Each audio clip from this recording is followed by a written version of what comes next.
Can you imagine what it's like to be betrayed by the person you loved and protected most in life? I'm Margaret.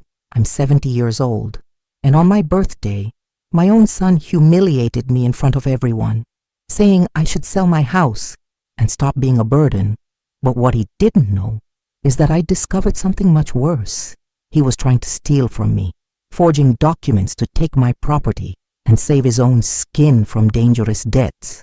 That ungrateful son and that gold-digger daughter-in-law thought an elderly mother would be easy to manipulate, but they underestimated Margaret Collins. What I did in response changed everything, completely turned the tables, and when he found out, it was too late. This is a real story, an emotional story of betrayal, courage, and a twist nobody expected. But to understand how I got here, I'm going to tell you how it all started. You know that day that should be special, but ends up turning into a nightmare? Well, that's exactly what happened to me on my 70th birthday. I'd prepared everything with so much care. A simple table, but full of love, some dear friends, that chocolate cake I always made for family celebrations. But what I didn't imagine was that my own son, Ethan, would transform that moment into total humiliation that would be marked on my soul forever. While I handed out pieces of cake and smiled at each guest, I felt my heart tightening, as if something bad was about to happen. The toast began, and each person raised their glass with affectionate words. My friend Dorothy talked about our decades-long friendship. My neighbor Charles mentioned how I'd always been a dedicated and strong elderly mother. Then came Ethan's turn, and I looked at him with that sparkle in my eyes that only a mother has, that hope of hearing something beautiful, some recognition, maybe a thank you for everything I'd done. But when he opened his mouth, what came out were words that cut deeper than any knife. He looked around, impatient, and blurted out in front of everyone, "You should sell this old house and stop being a burden to us." The silence that fell in that room was deafening. You could hear the tick-tock of the old clock on the wall, that same clock my late husband gave me when we moved here. I saw the embarrassment on the guests' faces. Some looked away, others pretended not to have heard. My daughter-in-law, Claire, was beside him with a discreet little smile on her lips, and in that moment something inside me understood that she was behind all of this. That gold-digger daughter-in-law always whispered things in my son's ear, always complained about the old house at family gatherings, always insinuated that I was getting in the way of their plans. I forced a smile, one of those we learn to make when we want to hide the pain. "Oh, Ethan, you were always such a joker," I said, trying to disguise it, while my hand trembled holding the glass. But inside, my heart was shattering into 1,000 pieces. How could an ungrateful son do this to his own mother? After everything I sacrificed, after years working 2 jobs to give him a decent life, after sleepless nights, taking care of him when he got sick, those words echoed in my head like a hammer, and each echo hurt more than the one before. The party ended earlier than I expected. People left with quick hugs and pitying looks that I hated receiving. Ethan left without even saying goodbye properly, and Claire went after him, still with that air of superiority that always bothered me. When I closed the door and was alone in that room full of empty glasses and crumpled napkins, reality fell on me like a bucket of cold water. This wasn't just an emotional story of family disrespect. It was my real story, and I needed to decide what to do. As I blew out the candles that were left from the cake, a single question hammered in my head. How long was I going to accept being treated like this? That night, something changed inside me. It wasn't just the hurt or disappointment. It was a mixture of anger, sadness, and strangely a clarity I hadn't had in years. I looked at the walls of that house. Each crack told a story. Each room kept memories of a lifetime of hard work. My husband and I built this together, brick by brick, dream by dream. And now my own son wanted me to simply throw it all away.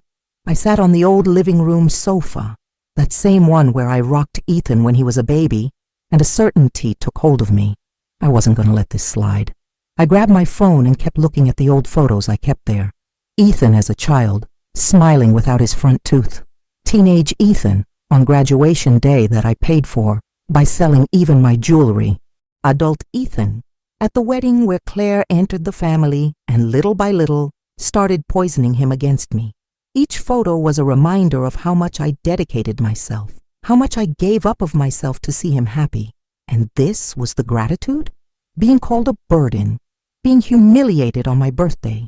No, this time he'd crossed the line and something needed to be done. I got up from the sofa and went to the kitchen to make tea, one of those calming ones that always help me think better. While the water boiled, I looked out the window at the yard where Ethan played as a child. I remembered when he fell from that tree and broke his arm.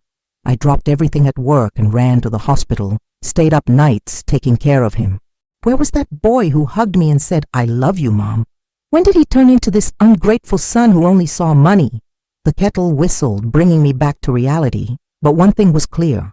I wasn't going to stand still anymore while he and that gold-digger daughter-in-law schemed against me. I drank my tea slowly, feeling the hot liquid go down and calm the storm inside me a little. But what I really needed was a plan. It wouldn't help to just cry and complain. I needed to act. My mother always said that strong women don't let themselves get knocked down, and I'd survived worse things, including my husband's death.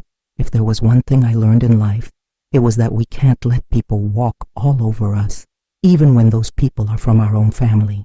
And that night, while the moon came through the kitchen window, I started thinking about how to protect what was mine, and especially how to teach a lesson to that son who forgot where he came from. That night, sleep simply didn't come. I lay there in bed, staring at the ceiling while Ethan's words echoed non-stop in my head. "You should sell this old house and stop being a burden to us." Each syllable hurt, as if it were being said again. There, in that silent room where I spent so many nights beside my late husband. 3 a.m. struck on the clock, and I was still awake, feeling that tightness in my chest that seemed like it would never pass. I got up from bed, put on my old robe, and went to the living room because lying down only made everything worse. I turned on only the small lamp, the one that gives off a weak and cozy light, and sat on the floor near the bookshelf where I kept the photo albums. My elderly mother used to say that photos kept pieces of our soul, and in that early morning I needed to revisit those pieces. I opened the first album, the one with the worn leather cover, and there it was, my marriage to Robert over 40 years ago. We went through so much together. We built this house from scratch, worked like crazy to give our son a good life. When Robert died, I thought I wouldn't be able to continue, but I continued. For Ethan, I turned the pages slowly, each photo bringing a wave of memories that suffocated and comforted me at the same time. Baby Ethan, in my arms at the maternity ward. Ethan taking his first steps in the same room where I was now. Ethan on his first day of school, clinging to my leg, crying because he didn't want to leave me. Where did I go wrong? When did that affectionate little boy transform into an ungrateful son who only thought about money? My hand trembled as I touched an old photo, and a tear fell right on top of the image. Total humiliation to see what my son had become, and worse was admitting this to myself. I closed the album carefully and hugged it against my chest, as if I were hugging all those memories. After Robert's death, I didn't have anyone else, just Ethan. I worked 2, sometimes 3 jobs at the same time. There were Christmases when I didn't buy anything for myself, just to make sure he had the presents he wanted. I paid for college, helped with his apartment, gave him the down payment money for his first car. And now he called me a burden, wanted to take me out of my own house. That gold-digger daughter-in-law must have been poisoning him for years. But deep down, I knew the fault was his too. A grown man knows what he's doing. I got up from the floor and went to the window, pulled the curtain, and looked at the empty street. Some lights on in neighboring houses, probably other people also without sleep, each with their own problems. Were there other mothers out there feeling the same as me? Were there other real stories like mine, of sacrifice and ingratitude? I leaned my forehead against the cold glass of the window and took a deep breath. I couldn't accept this anymore. It wasn't just about the house. It was about respect, about everything I built, about the legacy my husband left. And it was in that moment, in the darkness of that early morning, that something inside me hardened. I went back to the living room and sat in Robert's armchair, the one nobody sat in anymore since he died. I stayed there in the dim light, thinking about everything, thinking about how people take advantage of us when they think we're fragile, thinking about how my son and my daughter-in-law must be laughing at me, planning God knows what, but they didn't know who they were messing with. I wasn't that broken woman anymore who was lost when Robert died. I was a survivor, a fighter, an elderly mother who still had strength to defend what was hers. And in that sleepless night, a certainty grew inside me. I was going to protect my house, my dignity, and I was going to show Ethan that he still had lessons to learn. When the day started to brighten outside, I was still awake, but different. I wasn't just hurt anymore. I was determined. I went to the office, that little corner that was just mine, and grabbed all the important documents of the house. Certificate, deed, everything. I organized each paper carefully because I knew I was going to need them. This emotional story was far from over, and if Ethan thought I was simply going to bow my head and accept everything, he was very wrong. I put the documents in a safe folder, and for the first time in hours, a small smile appeared on my face. They had no idea what was coming. I went to take a shower and get ready, even without having slept at all. I looked in the mirror and saw a tired woman, yes, but not defeated. I saw wrinkles that told stories of a life lived, eyes that had cried too much, but that still had fire. "Margaret Collins," I said to my reflection, "you're not going to let them step all over you." I dried my hair, got dressed, and went downstairs to make coffee. The smell of fresh coffee filled the kitchen, and with it came a strange feeling, almost like hope. I didn't know exactly what I was going to do yet, but I knew I needed to act, and act soon.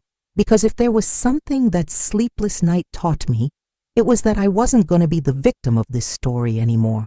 I sat at the kitchen table with my cup of coffee and kept looking out the window. The birds were singing outside. The sun was starting to warm up the day, and life went on as if nothing had happened.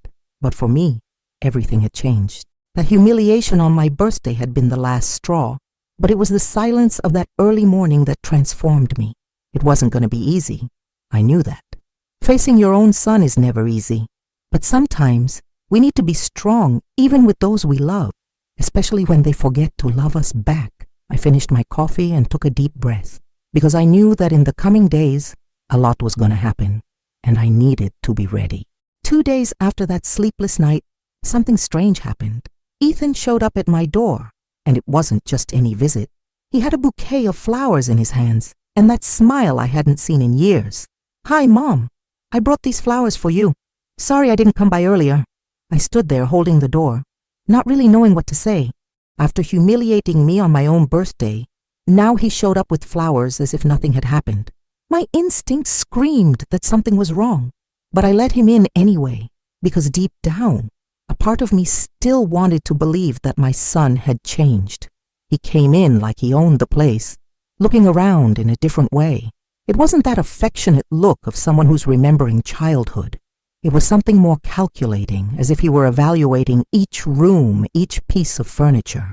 "The house needs some repairs, doesn't it, Mom?" he commented, running his hand on the living room wall. I felt a chill run up my spine. Claire wasn't with him this time, which was even more suspicious. Normally, that gold-digger daughter-in-law didn't leave his side, always controlling every step, every word. The fact that he came alone only increased my suspicion. In the following days, the visits became frequent. Ethan showed up with gifts. Once he brought chocolates, another time he brought a pretty scarf. Even a book, he said, reminded him of me. Each gift came with smiles and conversations that seemed forced, artificial. "I was thinking here, Mom, we could give this kitchen a makeover, modernize it a bit." "I can help with that." Help? My ungrateful son, who for years barely showed up, who called me a burden in front of everyone, now wanted to help renovate my house. You didn't need to be a genius to realize something was up. One afternoon, he even brought a paint catalog and started flipping through it with me, talking about colors, styles, modernization. "You know, Mom, this house has huge value, but with some renovations, it could be worth even more." There it was, the word I was waiting for. Value. It wasn't about making the house pretty for me. It wasn't about my comfort or happiness. It was about money, always about money. I pretended I was interested, wrote down some of his suggestions, But my head was working at another speed. Each smile of his hid an intention, and I needed to find out what it was before it was too late. The conversations started getting more direct. Mom, have you thought about selling this place? Not in a bad sense, but think about it. It's too much responsibility for one person alone. You could live in a smaller place, more practical, and have some money saved. Ah, of course, the saved money. Saved for whom, I wondered. I took a deep breath before responding, staying calm. Ethan, this house is my life. It's where I built everything with your father. It's not just a property, it's my story. He smiled, but the smile didn't reach his eyes. I know, Mom, I know. It's just a suggestion. Think about it carefully. Thinking carefully was exactly what I was doing. Thinking very carefully about discovering what he really wanted. I started observing every detail of his visits. The way he measured the rooms with his eyes. How he asked about documents, just to know if everything was in order. How he mentioned realtors who were friends of his and could give the property an evaluation. Once he even suggested that I sign some papers, just to make things easier in case you need help in the future. Help? Make things easier? These words coming from an ungrateful son like him could only mean one thing. He was setting something up. And worse, he thought I was dumb enough not to notice. I called my friend Dorothy, the one who was at my birthday and saw the total humiliation I went through. Dorothy, Ethan's been coming here almost every day, bringing gifts, wanting to renovate the house.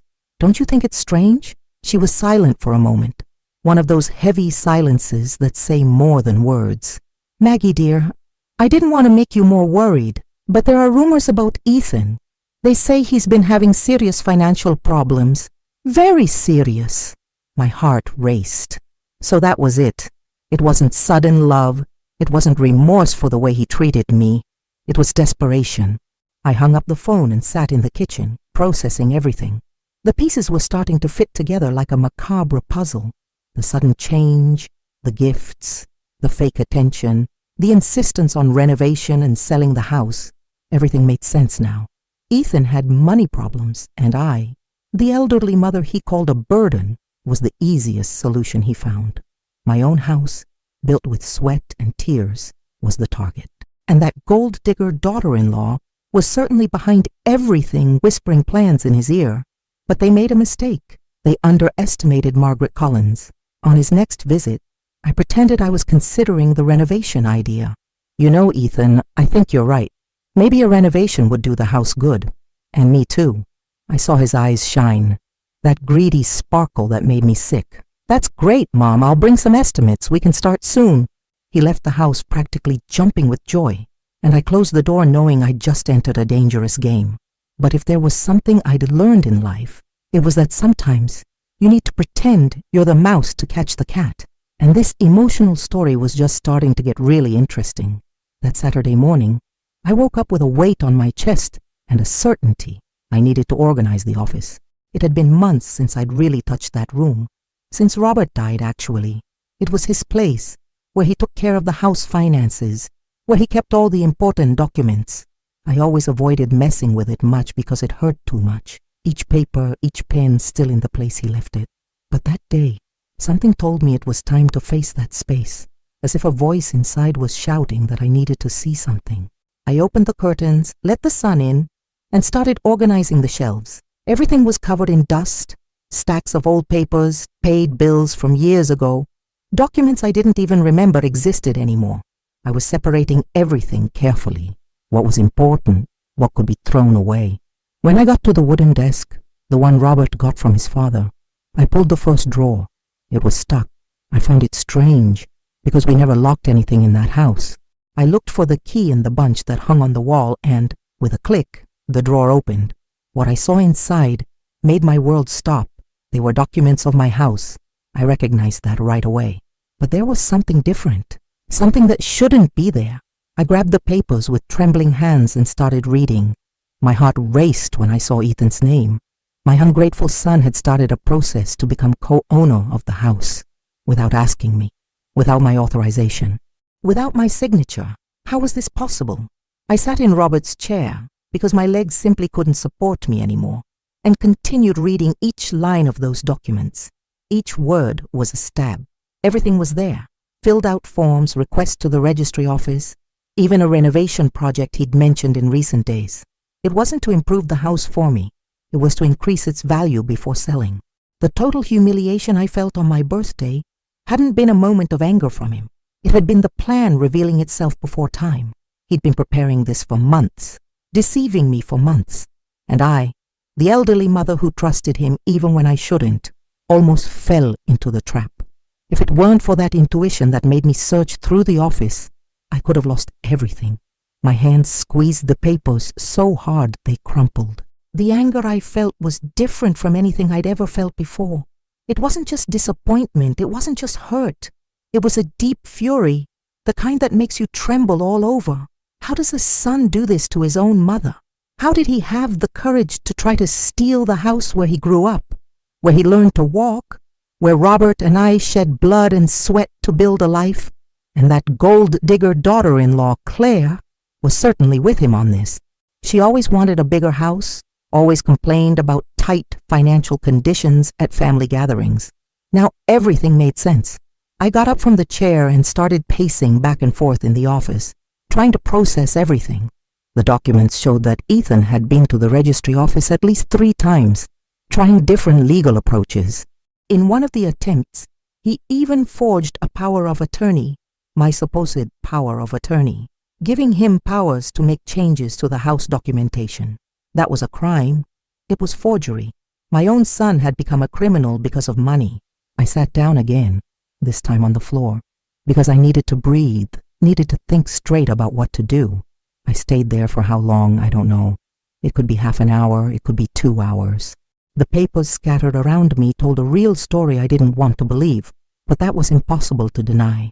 I grabbed my phone and almost called him, almost screamed everything I was feeling right then and there, over the phone. But I stopped. No, that would be stupid. If I confronted him now, without being prepared, he could make up excuses, could manipulate me, or worse, could speed up his plan. I put the documents back in the drawer, but took photos of everything with my phone. Evidence. I needed evidence. I left the office with wobbly legs and went straight to the kitchen to make a really strong coffee. While the water boiled, I looked out the window and saw the neighbor's house, Dorsey's. Did she know more things? She'd mentioned Ethan's financial problems, but did she know the extent of all this? I grabbed the hot cup of coffee and sat at the table, still processing the alarming discovery. My son wasn't just having problems, he was desperate, and desperate people do terrible things, even to their own family. This emotional story was taking a turn I never imagined, and now I knew I needed to act fast. The phone rang, and it was him. Ethan.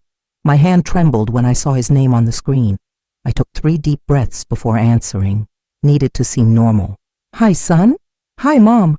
I was thinking, can I come by tomorrow so we can talk about those renovation estimates? His voice sounded so natural, so affectionate, so fake. Sure, son, you can come. I hung up the phone and leaned back in the chair. He had no idea I'd discovered everything. And this advantage, this element of surprise, was all I had at the moment. I finished my already cold coffee, and a certainty took hold of me. If he wanted to play this dirty game, I was going to play too, but by my rules. The next day, Dorothy showed up at my door early in the morning before I even finished breakfast. She had that face of someone who was holding a bomb about to explode. Maggie, we need to talk. Can I come in? Her tone of voice scared me. Dorothy was always so calm, so serene. I opened the door completely and she came in quickly, looking around as if someone might be listening. We sat in the living room and she held my hands with a strength that made me even more nervous. What's happening, Dorothy? You're scaring me. She took a deep breath before starting, and I saw tears forming in her eyes. Maggie, you've been my best friend for how long? 30 years? I can't watch you being deceived without doing something. My heart was already racing. About Ethan, she continued. I found out things, bad things. She pulled her phone from her purse and showed me a message she'd received from a mutual acquaintance. I started reading, and each word was worse than the one before. Ethan didn't just have financial problems. He was drowning in gambling debts, debts with dangerous people, the kind that doesn't negotiate, that doesn't forgive. I felt my stomach turn. Gambling? My son was gambling? What do you mean, Dorothy? Since when? She shook her head, sad. From what I found out, it's been about 2 years. It started with small bets, online things, but it got worse. Now he owes people people you don't want to owe anything to. I thought about that gold-digger daughter-in-law, Claire. Did she know? Was she in on this, or was she another victim of his lies? Dorothy continued, They say he owes over $100,000, Maggie, and these people are collecting, they're threatening. $100,000. The number echoed in my head like a church bell. Now everything made even more sense. The total humiliation on my birthday, the sudden visits, the gifts, the hidden documents trying to take my house. He didn't just want the house, he desperately needed it. It was a matter of survival for him, or at least that's what he thought. He's planning to sell my house to pay these debts, isn't he? Dorothy nodded, wiping a tear. I think so, dear. And from what I heard, he needs to do this fast, very fast. I got up from the sofa and went to the window. Needed to breathe, needed to think. I looked at the street, at the quiet neighborhood where I lived my entire adult life, and imagined having to leave there, being thrown out of my own house because my ungrateful son got involved with loan sharks. No, this wasn't going to happen. No way. Dorothy, is there anything else you know? She hesitated but continued. I heard he already went to some realtors, asking for an evaluation of your house. Said you were thinking about selling. Some even already made offers. I turned to her with wide eyes. Offers? Without me even knowing. That was worse than I imagined. He wasn't just planning, he was executing. And I, the elderly mother he thought was weak and manipulable, was being sold along with the house. Dorothy got up and came to me, hugged me tight. Maggie, you need to protect yourself. You need to act fast, because if he gets what he wants, you're going to lose everything. We separated, and I looked in her eyes. I'm already acting, Dorothy, and he has no idea what's coming. I told her about the documents I found in the office, about Ethan's attempts to become co-owner, about the supposed forged power of attorney. Dorothy went pale. My God, Maggie, that's a federal crime. He could go to jail for that. I knew, but knowing that my own son could end up behind bars because of me broke my heart, even with everything he was doing. I don't want to destroy him, Dorothy. I just want to protect what's mine. But if he continues on this path, I left the sentence hanging because even I didn't know how far I was willing to go. She stayed with me all morning. We talked about everything, planned, thought about alternatives. And Claire? Does she know everything? I asked. Dorothy shrugged. I don't know for sure, but from what she's been saying around, she's pressuring him to get a bigger house, a better life. I think she knows about the debts but doesn't care, as long as she gets what she wants in the end. That gold-digger daughter-in-law was worse than I imagined. It wasn't just greed. It was a coldness that gave me chills. She was willing to take me out of my house, leave me on the street, just to have the lifestyle she thought she deserved. When Dorothy left, I was alone with my thoughts. The truth about the debts changed everything. It wasn't just a matter of greed or an ungrateful son wanting to take advantage of his mother. It was a desperate situation that could put him in real danger. Part of me, that part that was still a mother above all, wanted to help, wanted to pick up the phone, call him and say, "Come here, let's solve this together." But the other part, the part that had been humiliated, deceived, and betrayed, knew that helping now would only teach him that he could do anything, and Mommy would always be there to clean up the mess. And this real story needed to have a different ending. On Monday morning, very early, I got dressed in the best outfit I had in the closet and went straight to the bank. I didn't tell anyone, not even Dorothy, because the fewer people knew, the better. Some things we need to do alone, and this was one of them. During the drive, my heart beat so hard it felt like it was going to come out of my mouth, but I knew this was the only way to protect what was mine, and at the same time, ensure that something good came out of this whole emotional story. I entered the bank and asked to speak with the manager, the same one who took care of Robert's accounts when he was alive. Mr. Patterson received me with that kind smile, as always. "Mrs.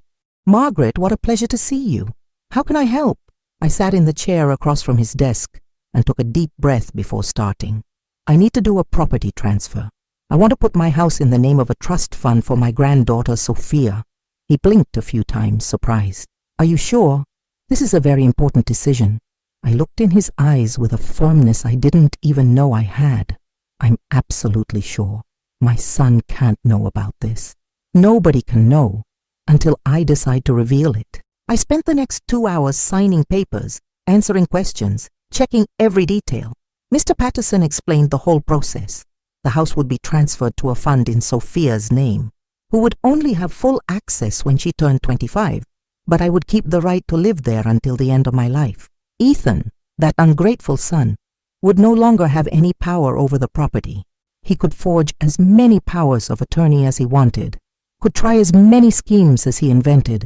The house was no longer technically mine for him to manipulate. It was Sophia's, and she didn't even know yet. Sophia had always been different from her father. Even being young, only 19 years old, she had that genuine kindness that Ethan lost along the way. She always visited me, always called to see how I was, always treated me with respect and affection.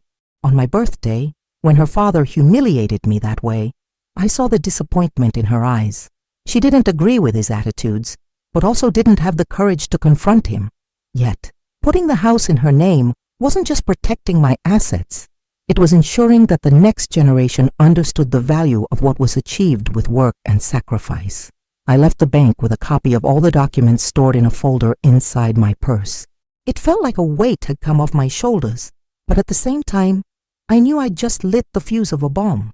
When Ethan found out, and he was going to find out eventually, all hell was going to break loose. But at least now, I was protected. That gold-digger daughter-in-law, and he could make all the plans they wanted, could bring as many realtors as they wanted. It wouldn't do any good. The house already had an owner, and it wasn't either of them. During the drive back home, I called Sophia. "Hi, Grandma. Everything okay?" Her sweet voice always calmed me down. "Everything's fine, dear. I was missing you.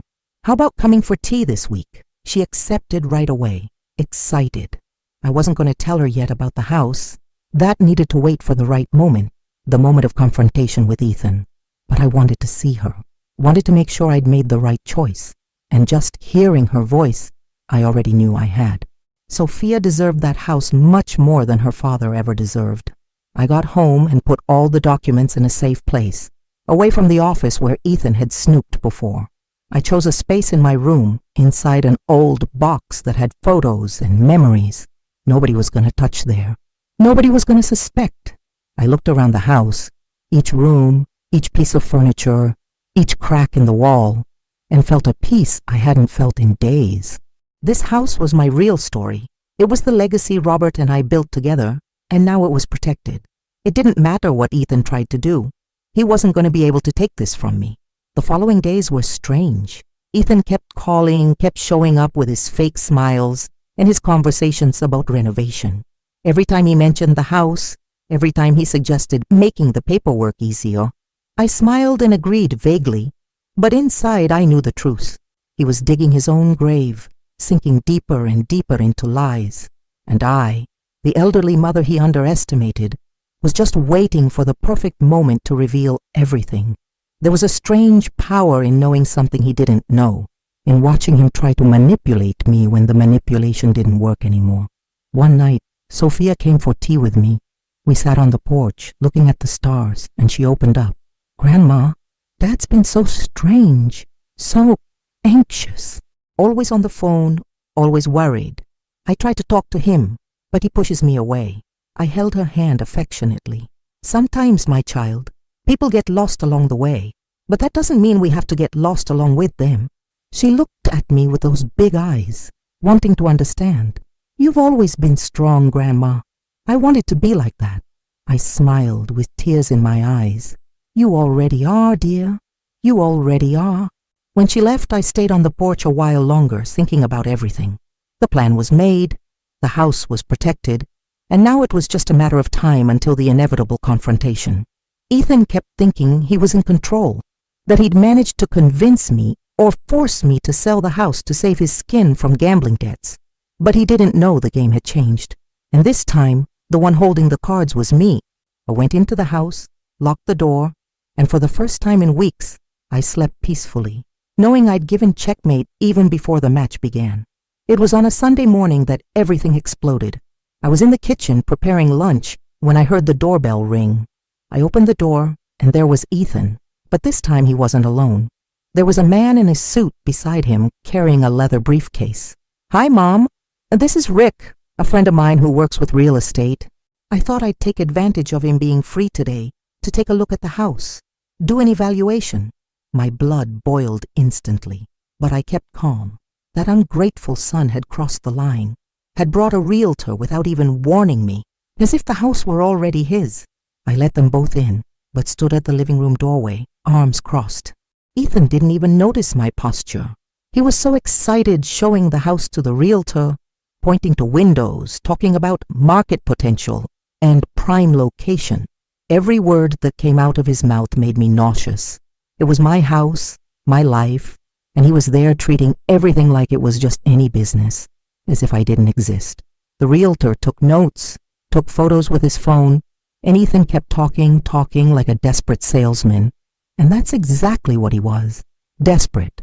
It was when I heard another voice that my heart tightened. "Grandma?" Sophia had just arrived, using the key I'd given her years ago.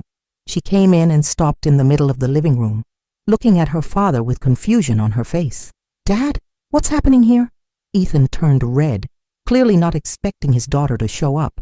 "Sophia, dear, it's just a routine visit. I'm helping your grandmother with some house matters." Helping.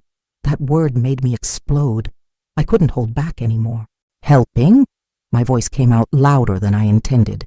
"Ethan, you want to tell me that bringing a realtor to evaluate my house without my permission is helping?" The silence fell in the room like a bomb. The realtor stopped writing and looked uncomfortable from one side to the other. Sophia's eyes widened. Ethan tried to smile, tried to smooth over the situation. "Mom, it's not like that. We talked about this, about modernizing, about selling," I interrupted, my voice trembling with anger. "About selling my house to pay your gambling debts." The expression on Ethan's face changed completely. The fake smile disappeared and gave way to something darker. "How do you know about that?" he asked, his voice low and dangerous. "I know everything, Ethan. I know about the debts. I know about the dangerous people you owe. I know about the documents you hid in the office trying to steal my house." I took my phone from my pocket and showed the photos I'd taken of the papers. "I know about the fake power of attorney. I know about the attempts to put yourself as co-owner. I know everything." Sophia put her hand to her mouth, shocked. The realtor started backing away discreetly toward the door. "Dad, is this true?" Sophia's voice came out weak, almost a whisper. Ethan turned to her, trying to explain. "Daughter, you don't understand. I'm trying to protect the family. These people I owe, they don't play around. If I don't pay soon—" "You wanted to throw me out on the street," I shouted, and the tears started falling. "You were going to sell the house where you grew up, where your father died, where I built my entire life just to save your own skin, and you still have the nerve to say you're protecting the family." The total humiliation I felt on that birthday was nothing compared to what I was feeling now. Ethan took a step toward me, his hands closed in fists. "You don't understand! I have no choice! They're going to kill me if I don't pay!" His voice was desperate now, without masks. "This house is worth enough to get me out of this mess. It's just a house, Mom. You can live anywhere." Just a house. Those words cut deeper than any knife.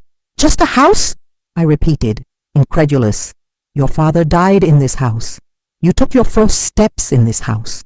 Every brick here was placed with the sweat of our work. And you think it's just a house?" That's when Sophia finally spoke, and her voice was firm, firmer than I'd ever heard. "Dad, stop.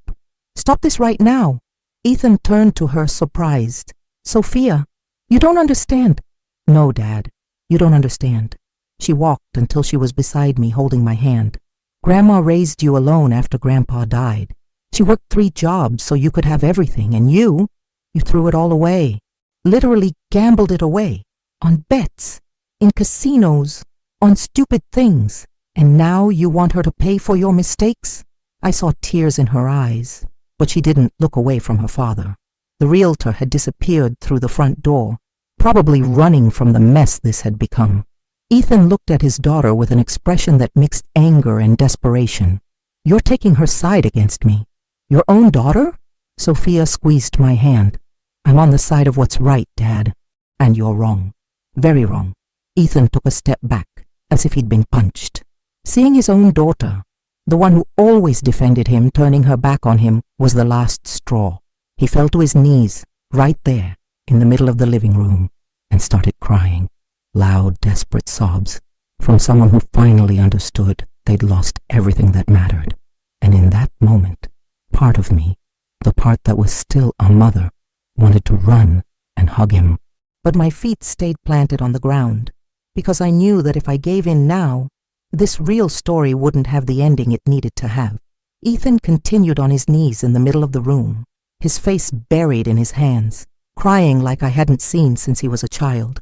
The sobs came from deep in his chest, the way we cry when we realize we've ruined everything. Part of me, that maternal part that never completely disappears, wanted to kneel beside him and say everything was okay, that we'd find a way.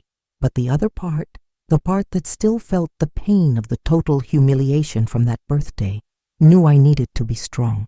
Sophia squeezed my hand tighter, as if giving me the strength I needed not to give in.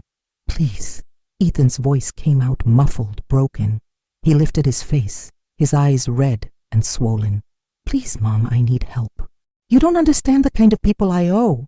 They're not going to wait. They're not going to negotiate. I tried to solve it alone, but He stopped, choked by his own tears.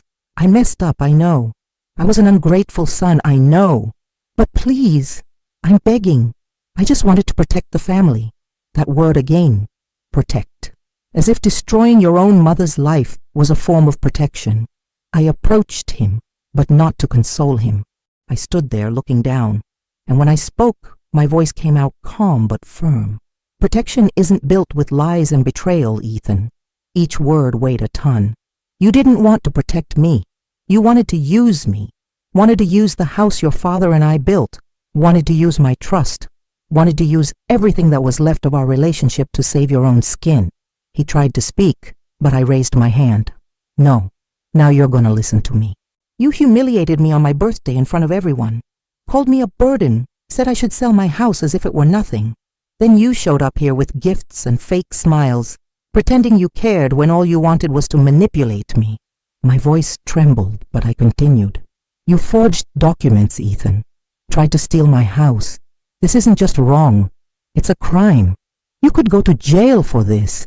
I saw fear cross his eyes, but I didn't stop. And the worst part?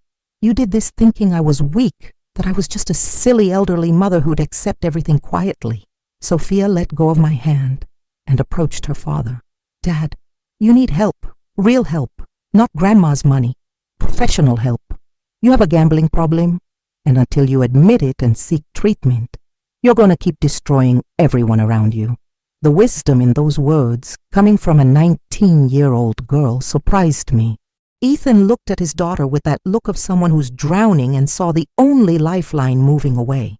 Sophia, please don't do this. I'm your father, and you're her son, Sophia responded, pointing at me. But that didn't give you the right to do what you did. She knelt in front of him, looked into her father's eyes. I love you, Dad, but I can't support this. I can't pretend everything's okay when you're hurting Grandma, when you're destroying yourself. Tears were running down her face now, too. Claire, she encouraged you in this, didn't she? Ethan looked away, and that gesture was answer enough. That gold-digger daughter-in-law had been the snake whispering in his ear all along.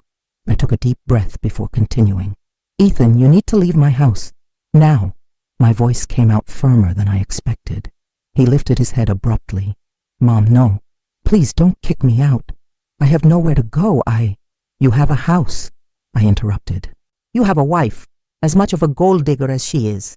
You have options. But here, with me, you're no longer welcome until you learn to respect me. I saw the shock on his face, as if he couldn't believe I was really doing this. But I was. For the first time in my life, I was setting boundaries with my own son.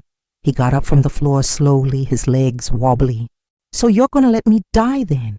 Is that it? These people are going to find me and you don't even care. His voice was loaded with bitterness now, mixed with desperation. I looked into his eyes, those same eyes that were once so innocent when he was little. I'm not going to let you die, Ethan. but I'm also not going to allow you to destroy me in the process. I walked to the door and opened it. When you're ready to take responsibility for your actions, when you're ready to really change, not just to get what you want, then we'll talk. But until then, this door is closed. He stood there in the middle of the room for a moment that seemed to last forever. He looked at me, then at Sophia, then at the house around him, as if he were seeing everything for the first time, or maybe for the last time. Then, without saying anything else, he walked to the door. When he passed by me, he stopped for a second. I thought he was going to say something, but he just shook his head and left.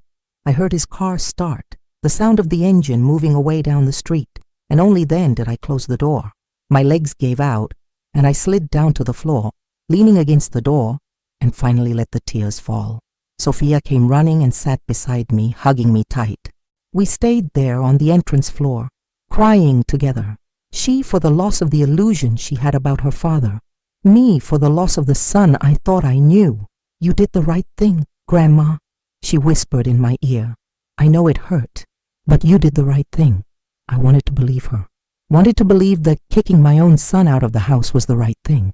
But in that moment I could only feel a huge emptiness, a hole where there used to be hope of having a united family. This emotional story was costing me more than I imagined.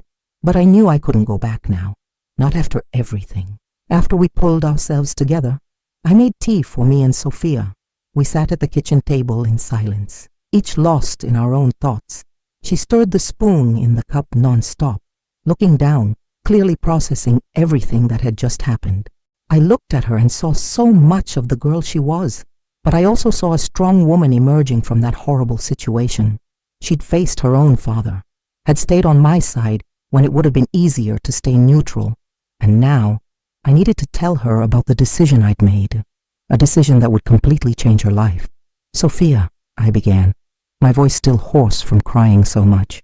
She lifted her eyes, those green eyes that always reminded me of my late husband. There's something I need to tell you. I saw worry cross her face. Grandma, what is it? Are you okay? I held her hand across the table, that young and soft hand that represented hope for me. I'm fine, dear. Actually, I need to tell you about something I did a few days ago. Something important. I took a deep breath before continuing. This house, it's not in my name anymore. I saw confusion on her face. What do you mean, Grandma? Did Dad manage to? No, I interrupted quickly. Your father didn't get anything. I was the one who transferred the property, by my own will. I got up and went to the bedroom, grabbed the folder with all the documents Mr. Patterson had given me at the bank. I came back to the kitchen and put everything in front of her. The house is now in a trust fund in your name, Sophia. You're the owner of this property. The silence that followed was absolute. She looked at the papers, then at me, then back at the papers as if she couldn't process what she was hearing. Grandma, I don't understand. Why did you do this? Tears started forming in her eyes again. I sat beside her and held her face with both hands, the way I used to when she was little and got hurt playing. Because you deserve it, my child. Because throughout this whole nightmare, you were the only person who treated me with true love and respect. Not out of interest, not because you wanted something from me, but because you really care. I wiped a tear that ran down her face, and because I needed to protect what your grandfather and I built. Sophia started flipping through the documents, reading each line carefully. But Grandma, this is too much. I can't accept. You can and you will, I said firmly. This isn't an impulsive decision, Sophia. I thought a lot about this. Your father proved he's not ready to value what we have. That gold-digger daughter-in-law Claire only thinks about money. But you understand the true value of things. I pointed to the documents. You'll only have full access when you turn 25. But until then, I'm going to live here and take care of everything. And when the time comes, you're going to receive this knowing it was achieved with work, sweat, and love. I don't know what to say, she whispered, tears falling freely now. Grandma, it's so much responsibility. And Dad, when he finds out, let me deal with your father, I interrupted. He's going to find out eventually. But right now, what's important is that you know. You need to understand that this house represents more than bricks and cement. It represents a real story of struggle, of overcoming, of an elderly mother who didn't let her ungrateful son destroy the family legacy. I held her hands tight, And now this legacy is in your hands, because I trust you." Sophia got up and hugged me so tight I could barely breathe. "I promise, Grandma. I promise I'm going to honor this. I'm going to take care of the house. I'm going to take care of you. I'm going to take care of everything you built." I felt her heart beating against mine, and in that hug was everything I needed to know. I'd made the right choice. It didn't matter what Ethan thought. Didn't matter the anger he was going to feel when he found out. What mattered was that the next generation was going to value and protect what was achieved with so much sacrifice. We separated and she wiped the tears with the back of her hand. "You know what's craziest about all this?" she said with a sad little smile. "I always admired Dad, always wanted to be like him, successful, confident. But today I realized that who I really want to be is like you." Those words hit me right in the heart. Strong, even when everything seems to be falling apart. Fair, even when it would be easier to be vengeful. And full of love, even after so much total humiliation. She looked around the kitchen, touching the table as if memorizing every detail. "Thank you for trusting me, Grandma." I made more tea, and we stayed talking for hours. I explained every detail of the process, every document, every clause of the trust fund.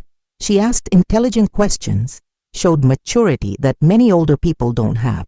We talked about the future, about what she wanted to do with her life, about her dreams, and for the first time in weeks I felt a lightness in my chest. Yes, I'd lost my son, at least temporarily. Yes, I'd gone through the worst humiliation of my life, but I'd gained something precious too. The certainty that I had a wonderful granddaughter who was going to continue the family legacy the right way.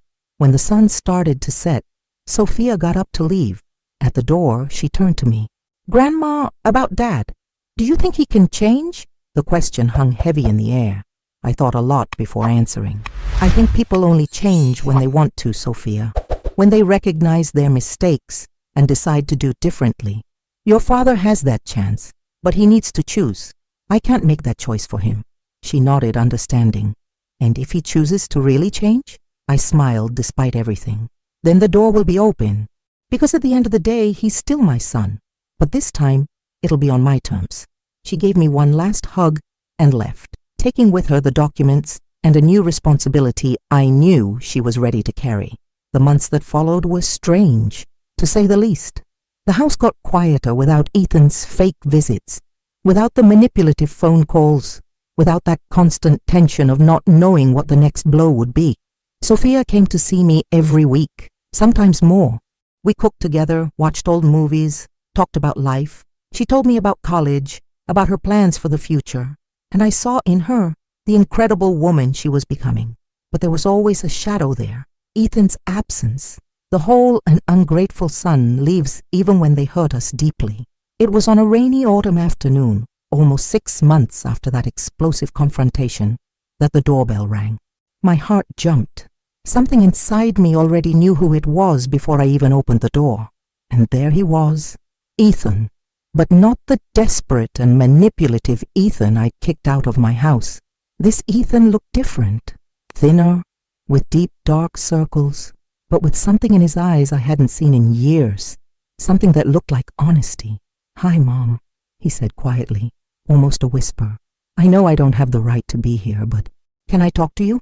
Just a few minutes?" I stood there holding the door, 1,000 thoughts going through my head. Part of me wanted to close the door in his face, protect my heart from another possible disappointment. But the other part, that part that never stops being a mother, saw something different in him, something real. "Come in," I finally said, opening the door completely. He entered slowly, as if he were stepping on sacred ground, looking around like someone who's revisiting a place they thought they'd never see again. We sat in the living room facing each other, and the silence weighed for a few seconds that seemed eternal. "I've been sober for 4 months, he began, his voice trembling a little. "I entered a recovery program for gambling addicts. Therapy 3 times a week, group meetings every day. It wasn't easy, Mom. It was hell, actually." He looked at his own hands. "I lost Claire. She left me when she realized I no longer had access to your house, that there was no more easy money. I found out that gold-digger daughter-in-law never really loved me. She loved what I could give her." I saw pain in his eyes. but also something that looked like acceptance. I got a job, he continued. Nothing glamorous. I work in a warehouse, loading boxes. It's honest work, hard work. Every penny I earn goes to paying my debts, a little at a time. He took a deep breath. The people I owed, they accepted an agreement. It's going to take me years to pay everything, but at least they're not threatening me anymore. He raised his eyes to me, and I saw tears forming there. And I came here not to ask for money, not to ask for the house, not to ask for anything material. I came to ask for forgiveness. The words came out of his mouth loaded with true emotion, and I felt my heart tighten. I was an ungrateful son, Mom. Worse than that, I was cruel, manipulative, selfish. You gave me everything, sacrificed your entire life for me, and I paid you back with total humiliation on your own birthday. His voice broke. I called you a burden when you were the only thing keeping me standing. I tried to steal your house, forged documents, lied, deceived, and the worst part? I knew I was wrong. At every step of the way I knew, but I continued anyway because I was desperate and cowardly. I got up and went to the window, needed a moment to process all of that. I looked at the street, at the trees swaying in the wind, and thought about everything that had happened. I thought about that sleepless night, the hidden documents, the confrontation, the tears. I thought about the pain and anger I felt. But I also thought about the boy he was, the son I raised, the person I always knew he could be if he chose the right path. Why now, Ethan? I asked, still with my back to him. Why are you only saying these things now? Because before I was saying what you wanted to hear, to get what I wanted, he answered with raw honesty. Now I'm telling the truth because I finally understood that I need to change. Not for you, not for Sophia, but for me. Because if I don't change, I'm gonna die. Maybe not physically, but inside. I heard him get up, footsteps coming in my direction. But he stopped at a respectful distance. My therapist made me write a list of all the people I hurt. Your name was at the top, Mom.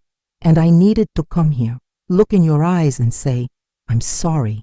Truly. I turned to face him, and for the first time in a long time, I really saw my son. Not the manipulator, not the desperate addict, but the Ethan I always knew existed somewhere in there. You know about the house? I asked, deciding it was time for complete truth. He nodded.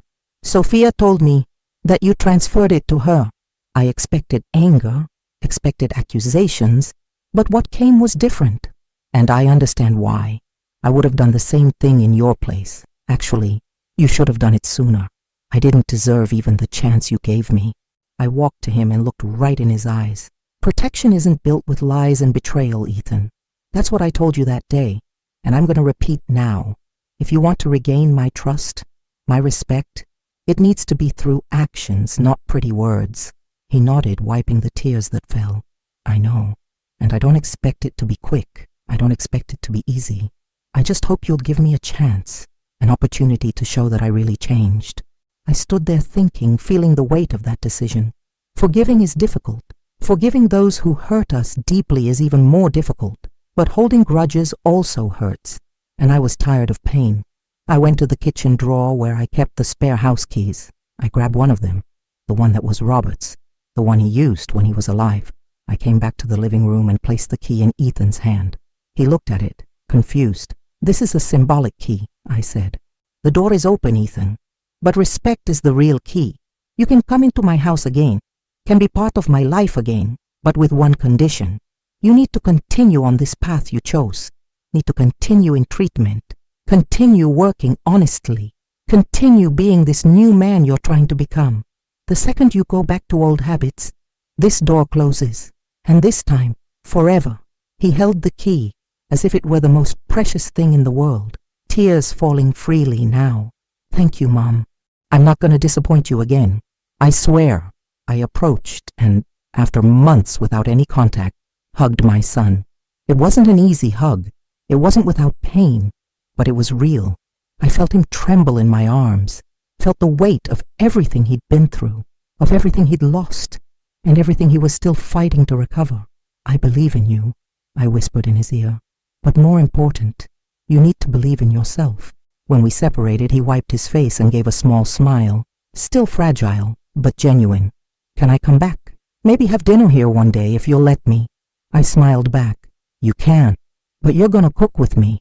And you're gonna listen to all my old stories that you always complained I repeated too much. He laughed, a sound I hadn't heard in so long I'd almost forgotten what it was like. I'd love that, Mom. I really would. When he left, there was a different feeling in the air. It wasn't a fairy tale happy ending. It wasn't everything forgiven and forgotten. It was something more real, more human. It was hope. Hope that love and boundaries could walk together. That sometimes we need to let people fall so they can learn to get up, and that it's never too late to start over as long as we choose the right path. In the end, this story isn't just about a house or about money. It's about respect, about boundaries, and about the strength we discover when we're pushed to rock bottom. I learned that loving someone doesn't mean accepting anything, and that sometimes, to save those we love, we need to let them fall first. Ethan is rebuilding his life, one day at a time, and I'm here, in my house, with my dignity intact and my granddaughter by my side, knowing I did what needed to be done. And you, have you gone through something similar? Have you had to choose between protecting those you love and protecting yourself? What would you do if you were in my place? Would you forgive or close the door forever?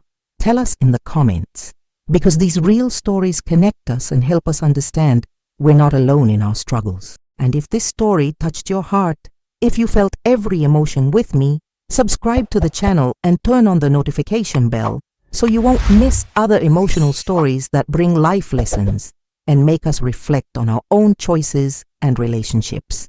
Until the next story.